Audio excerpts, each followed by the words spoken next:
Hello friends, मेरा नाम है गौरव और जरा इस चीज पर नजर डालो। हर साल हमारे इंडिपेंडेंस डे से कुछ दिन पहले से ही कुछ देशों की तरफ से हमारे सभी गवर्नमेंट और बिजनेस वेबसाइट्स पर साइबर अटैक्स का सिलसिला शुरू हो जाता है, ताकि इंडिपेंडेंस डे के ही दिन हमारी पूरी इकोनॉमी और गवर्नमेंट सिस्टम कोलैप्स कर जाए। अब वैसे तो हमारे देश के कई एथिकल और अनएथिकल हैकर ग्रुप्स जैसे कि हेल्थ शील्ड हैकर्स इन अटैक्स को काउंटर करने की कोशिश करते रहते हैं, मगर आखिर कब तक? टेक्नोलॉजिकल एडवांसमेंट्स के साथ ये अटैक्स और भी ज्यादा बढ़ जाएंगे, जिसके लिए हमारे देश की डिजिटल सीमाओं को प्रोटेक्ट करने के लिए और भी ज्यादा युवाओं को आगे आना पड़ेगा, जो अपने अपने लेवल पर देश की रक्षा कर सके, kind of like digital warriors. पर यहाँ पर एक सवाल ये उठता है कि क्या सिर्फ मैदान में उतरना ही काफी है? इन हैकर्स को रोकने के लिए हमें स्किलफुल हैकर्स की जरूरत है, जो पेड़ पे नहीं उगते। लेकिन इन स्किल्स को आखिर कैसे डेवलप किया जाए और एक हैकर का करियर आखिर कैसे डेवलप होता है?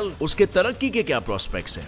इन्हीं सारे सवालों को हम डिस्कस करेंगे हमारे आज के इस वीडियो में, जिसका टाइटल है how to become a hacker. अब इससे पहले कि हम आगे बढ़े और ये समझने की कोशिश करें कि हैकर कैसे बना जाए, हमें पहले ये समझना होगा कि हैकर असल में किस चिड़िया की नाम है। Who do we call a hacker? देखो, हैकर्स असल में वो बुद्धिजीवी होते हैं जिनका ज्यादातर जीवन कंप्यूटर स्क्रीन के सामने गुजरता है, और उसके बिना ये कुछ वैसे ही होते हैं जैसे जल बिन मछली। एक हैकर का मेन काम होता है किसी भी इंसान या इंस्टीट्यूशन के डेटा को बिना उसके परमिशन के एक्सेस करना और फिर उसे अच्छे या बुरे कामों के लिए इस्तेमाल करना, डिपेंडिंग अपॉन किस साइड को वो रिप्रेजेंट कर रहा है। अब जो एथिकली नियमों के दायरे में रहकर हैकिंग करते हैं, लॉ के दायरे में रह के या कानून की हिफाजत के लिए, उसे व्हाइट हैट हैकर्स कहते हैं। और जो नियमों का उल्लंघन करते हुए बुरे काम के लिए हैकिंग करते हैं, उसे हम ब्लैक हैट हैकर कहते हैं। Most of the time in दोनों कैटेगरीज के बीच में एक तीसरी कैटेगरी भी होती है, जिसमें हैकर्स गलत तरीके से अच्छे काम करते हैं, उन्हें हम ग्रे हैट हैकर्स कहते हैं। ये तीनों ही तरह के हैकर्स वैसे तो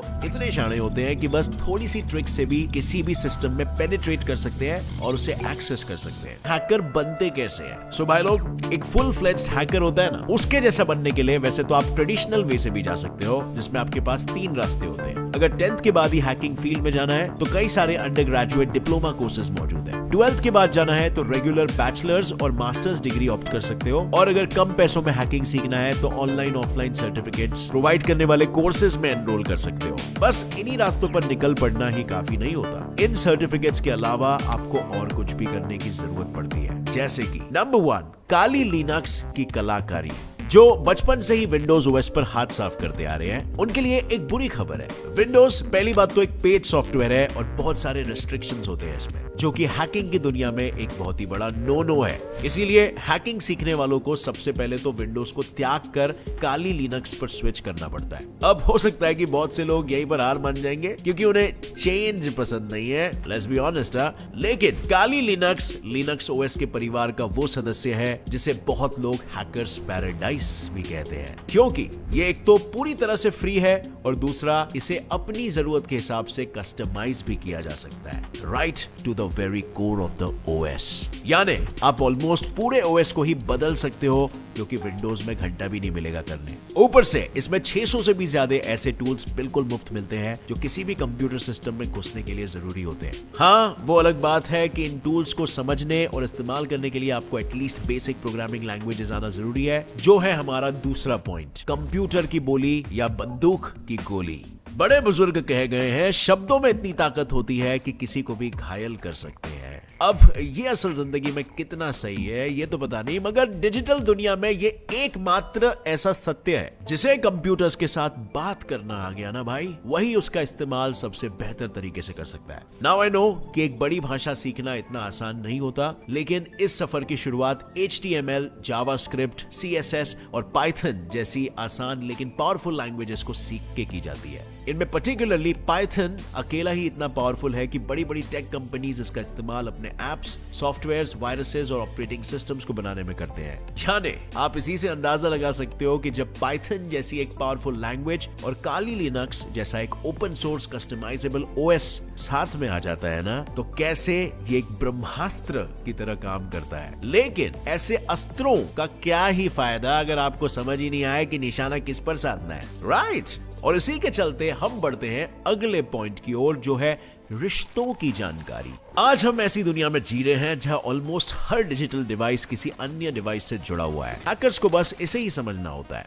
हर डिवाइस, हर चिप, हर सॉफ्टवेयर और हर हार्डवेयर एक दूसरे से कनेक्टेड है और कौन किस पर निर्भर है, इस सब की जानकारी होना एक हैकर के लिए बहुत ही ज्यादा जरूरी होता है, क्योंकि यही उनको दूसरे हैकर्स द्वारा हैक होने से बचाता है। और मिसाल के तौर पर सोचो, कोई आपका जीमेल अकाउंट हैक करने की कोशिश कर रहा हो और आप उसे रोकने के लिए अपना पीसी स्विच ऑफ कर देते हो। जैसे पीसी बंद करने से आपका जीमेल भी बंद हो जाएगा।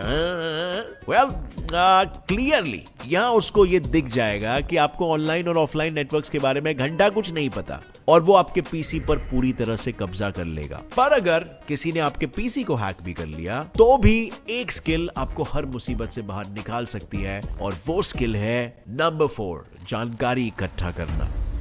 हमारे देश पर साइबर अटैक करने वाला है, ये हम कैसे पता लगा पाएंगे? ऑब्वियसली उस इंसान या इंस्टीट्यूशन के बारे में रिसर्च करके कि वो हमारे विरुद्ध किन किन चीजों में इन्वॉल्व रहा है। क्या ये उसका फर्स्ट अटेम्प्ट है हम पर अटैक करने का, या वो बहुत पहले से ही ऐसा करते आ रहा है? क्या उसे कोई इंस्टीट्यूशन फंड कर रही है? अगर हाँ तो क्यों?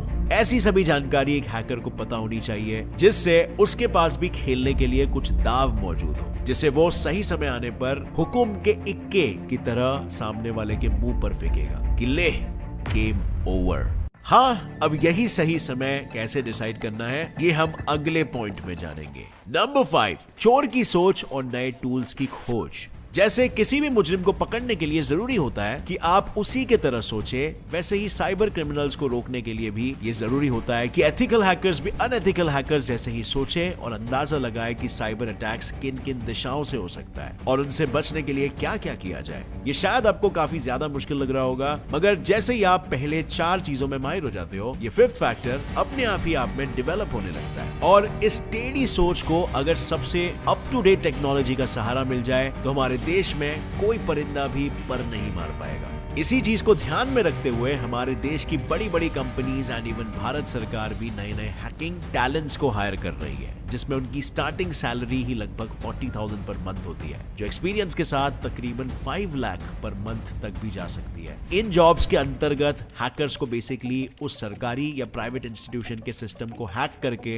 ये बताना होता है कि उनके सिस्टम में कहां कहां पर लूप होल्स है और उन्हें रिपेयर कैसे किया जा सकता है ना? ये एक इंटरेस्टिंग जॉब, राइट? और मजे की बात तो ये है कि अगर आप अपने करियर में सही तरीके से आगे बढ़ते हो तो आप भी ये जॉब हासिल कर सकते हो, because with increasing demand over security, एक व्हाइट हैट हैकर ही आपके डेटा को सुरक्षित रख सकता है। सो देखा जाए तो he is like a digital soldier, क्योंकि हमारे सोल्जर्स हमें वॉर फ्रंट में बचाते हैं और ये हमें साइबर अटैक से बचाते हैं। सो फ्रेंड्स, अगर इस वीडियो से आपको कुछ भी नई जानकारी मिली तो एक लाइक जरूर ठोकना, और आप में से कितने लोग हैकिंग को एक इंटरेस्टिंग प्रोफेशन मानते हैं, कमेंट करना नीचे और मुझे बताना। अगर नए हो इस चैनल पर तो अभी सब्सक्राइब कर लो और बेल नोटिफिकेशन ऑन कर लो, ताकि आगे आने वाली हमारी कोई भी वीडियो की अपडेट आप मिस ना कर सको। With that said, as always, stay curious, keep learning and keep growing. जय हिंद।